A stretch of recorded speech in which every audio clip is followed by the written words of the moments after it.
So the three-dimensional persistence of the universe seems to defy the possibility that a person or a group of persons would be able to influence this sort of thing in any consistent or tangible way.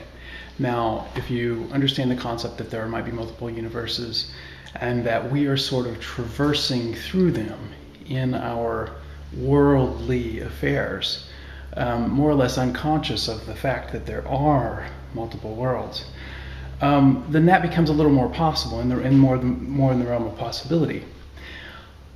But from the perspective of what Gurdjieff was working on, it's clear that he was sort of in touch with this sort of yoga.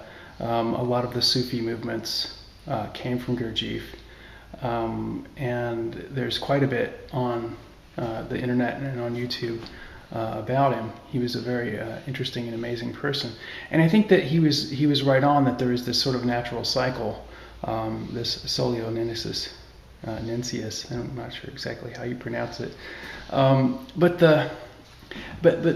with my work, I've been trying to connect the more tangible, scientific, philosophical, sometimes psychological schools with my deeper work to try to present it in a way that people can understand it.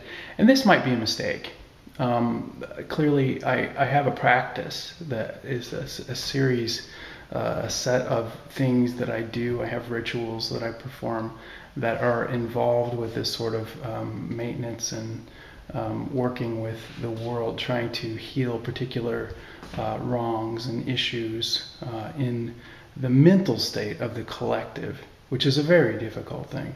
A lot of people think that they know everything. A lot of people that think that anybody that says anything that's out of line is dangerous or needs to be scrutinized or whatever. And I think to some extent that's true, but I think that most people would be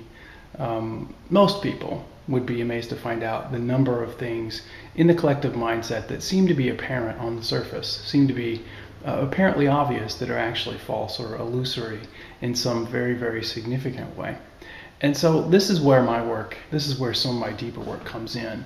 And this works with working with individuals that are in these sorts of things. And especially with the younger generation here on YouTube, I've been trying to move them away from some of these deceptions. And I've been catching a lot of fire for that. And I don't want to fight fire with fire, but I'm capable of doing that. I just have been reticent to do that. I'm generally a very peaceful, peace-loving, almost pacifist individual, but I also have this other side, and so I'm going to use that as a segue into another issue that I've been dealing with.